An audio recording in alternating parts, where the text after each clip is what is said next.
वैसे तो जंगल में सब ठीक था, लेकिन अचानक गर्मी की वजह से रानो चिड़िया पानी की तलाश में बाहर निकली। रानो जब नदी के पास पानी पीने लगी तो उसे इधर उधर से कर्राने की आवाज़ें आने लगीं। कोई मुझे बचाओ, कोई तो है जो मेरी मदद करेगा। रानो ने आगे पीछे देखा, लेकिन रानो को कहीं नज़र कुछ ना आया। रानो इधर उधर देखने लगी, आगे देखती पीछे देखती, मगर कुछ नज़र ना आता। तभी रानो ने गौर किया कि यह आवाज़ सामने पेड़ से आ रही है। पेड़ बातें कर रहा था, कोई मेरी मदद करो, मेरे कांटे सूख रहे हैं, मेरे तने खराब हो रहे हैं। तभी रानो ने देखा कि उसके जड़ के पास थोड़े कीड़े हैं। तो उस दरख्त ने कहा, मेरी मदद करो बेटी, कोई तो होगा जो मेरी मदद करेगा। जल्दी से रानो ने अपनी चोंच में पानी भरकर वहाँ डाला और वहाँ से सारे कांटे निकाल दिए। तभी दरख्त बहुत अच्छा स्वस्थ हो गया और वहाँ पर बातें करने लगा और कहने लगा, तुम एक अच्छी चिड़िया हो, तुमने मेरी मदद की है, मैं तुम्हारी मदद करूँगा। तभी उस दरख्त पर ढेर सारी नेल पॉलिशें लग गईं। रानो कहने लगी, वाह हो, ये नेल पॉलिश का दरख्त है क्या?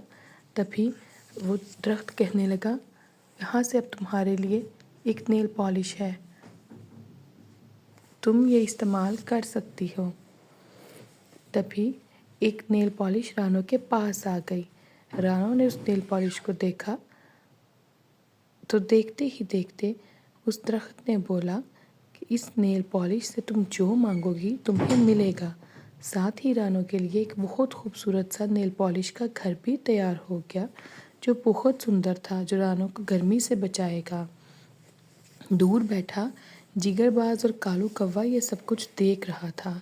वो कहने लगे, ये सब कुछ हमारा है, हम रानो को कुछ नहीं लेने देंगे, हम रानो से ये सब कुछ छीन लेंगे, उस नेल पॉलिश को भी छीन लेंगे, वो नेल पॉलिश का घर भी हम रानो से छीन लेंगे।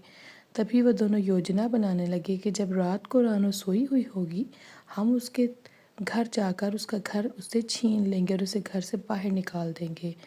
फिर उन्होंने अपनी प्लानिंग के मुताबिक किया। जब रात का समय हुआ, रानो गहरी नींद में अपने बच्चों के साथ सो रही थी, तो कालू कौवा और जिगरबाज आकर उसके घर के पास मंडलाने लगे। लेकिन वो दरख्त बोलने लगा, दुश्तो भाग जाओ, ये घर रानो चिड़िया का है, मैं तुम दोनों को मार दूंगा। लेकिन वो दोनों बाज नहीं आए। उन्होंने जल्दी से उस नेल पॉलिश के घर को हाथ लगाने की कोशिश की। तभी उस नेल पॉलिश के घर को बहुत गुस्सा आया। उसने दोनों को उठाकर पीछे पटक दिया। पहले उसने उन दोनों को पटका, फिर हवा में उछाला और फिर गोल गोल घुमाने लगा। रानो चिड़िया और बाकी सब लोग माफ़िया मांगने लगे। नहीं, रानो चिड़िया सो रही थी। वो कहने लगे, रानो चिड़िया हमें माफ़ कर दो, कोई हमें बचाओ। लेकिन घर छोड़ने को तैयार ही नहीं था। उस घर ने उनको पहले अपने तनों से मारा, फिर पटक पटक कर मारा और वो दोनों रोने लगे और वहाँ से भाग गए, क्योंकि उनकी हड्डियाँ टूट चुकी थीं। तभी रानो चिड़िया बाहर आकर कहने लगी, है प्यारे दरख्त, तो आप क्यों इतने उदास हुए, आपको इतना सांस क्यों चढ़ा है? वो हाँफ रहा था। तभी उसने सारा वाक़या सुनाया और कहा कि मैं तुम्हारी मदद के लिए हमेशा रहूँगा।